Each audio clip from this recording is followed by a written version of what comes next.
عزیز دوستو آداب، آپ سن رہے ہیں ہیلو ہلدوانی کی اردو کی محفل۔ میں ہوں آپ کا میزبان شہپر شریف۔ آج کی اس مخصوص پیشکش میں ہم ایک ایسی کہانی لے کر آئے ہیں جو کہانی کم ایک چیخ ہے، ایک احتجاج ہے، ایک سوال ہے جو ہر عورت کی آنکھ میں برسوں سے قید ہے اور ہر سماج کے ضمیر کو جھنجھوڑتا ہے۔ جی ہاں، ہم بات کر رہے ہیں عصمت چغتائی کے افسانہ سونے کا انڈا کی۔ یہ وہ افسانہ ہے جو عورت کے وجود سے جڑی اس بے رحم حقیقت کو بیان کرتا ہے جسے اکثر ہم خاموشی سے دیکھتے تو ہیں مگر نظر انداز کر دیتے ہیں۔ عصمت چغتائی اردو ادب کی وہ جری، بے باک اور دل کی بات لبوں پر لانے والی ادیبہ جن کی تحریریں محض افسانے نہیں بلکہ سماج کے گال پر ایک تھپڑ ہوتی ہیں۔ ان کی انہی تھپڑ نما افسانوں میں سے ایک ہے سونے کا انڈا، جس نے عورت کے دکھ، اس کی کوکھ اور اس سے جڑی سماج کی امیدوں کو ایک علامتی زبان میں بیان کیا ہے۔ سونے کا انڈا کہانی عام ہے مگر پیغام غیر معمولی۔ مرغی انڈا دیتی ہے تو دانا پاتی ہے، عورت حاملہ ہوتی ہے تو دعا پاتی ہے، مگر جب وہ انڈا سونا نہ ہو یعنی جب وہ بیٹا نہ ہو تو عورت کی قدر لمحوں میں مٹی ہو جاتی ہے۔ سونے کا انڈا اصل میں ایک ایسی علامت ہے جو عورت کے وجود کو محض اس کے نتیجے سے مشروط کر دیتا ہے۔ یہ افسانہ ایک عورت کے کرب کو اس کی خاموشی میں تلاش کرتا ہے۔ جب ایک عورت ماں بنتی ہے تو وہ جسمانی تکلیف سے نہیں بلکہ سماج کی توقعات کے بوجھ سے دوہری ہو جاتی ہے۔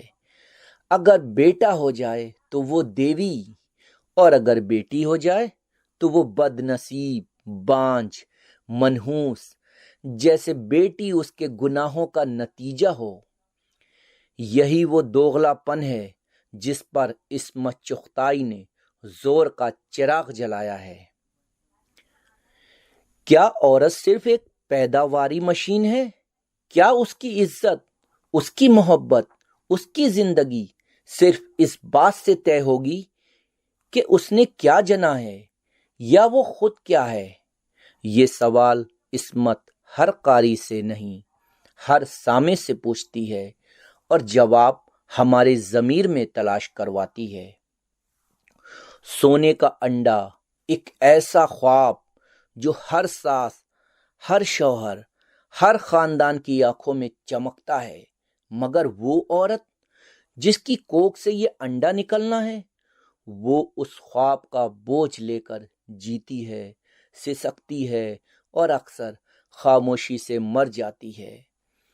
عصمت اس افسانے میں عورت کو محض ایک کردار نہیں بناتی بلکہ ایک آئینہ بناتی ہیں جس میں سماج کی تنگ نظری، مفاد پرستی اور خود غرضی صاف دکھائی دیتی ہے۔ سونے کا انڈا یہ افسانہ صرف تنقید نہیں، یہ عورت کی طرف سے خاموش احتجاج ہے اور ہم سب کے لیے ایک دعوت فکر۔ عورت کو بیٹا پیدا کرنے کی شرط پر عزت دینا، اس کا سب سے بڑا انکار یہی افسانہ کرتا ہے۔ عصمت چغتائی گویا کہتی ہیں عورت کے وجود کو کسی سونے کے انڈے سے مت تولو، اسے انسان سمجھو، احساس دو، اختیار دو۔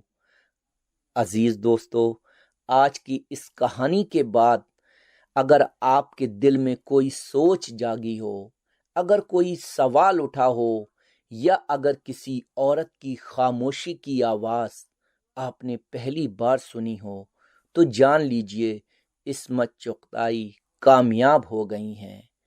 افسانہ سونے کا انڈا صرف ادب نہیں، یہ ایک درد ہے، ایک دلیل ہے اور ایک دبے ہوئے وجود کی صدائے احتجاج ہے۔ آپ سن رہے ہیں ہیلو ہلدوانی کی خصوصی پیشکش عورت کو مت تولو سونے کے انڈے سے۔ میں ہوں آپ کے ساتھ شہپر شریف، شعبہ اردو، اتراکھنڈ اوپن یونیورسٹی ہلدوانی سے۔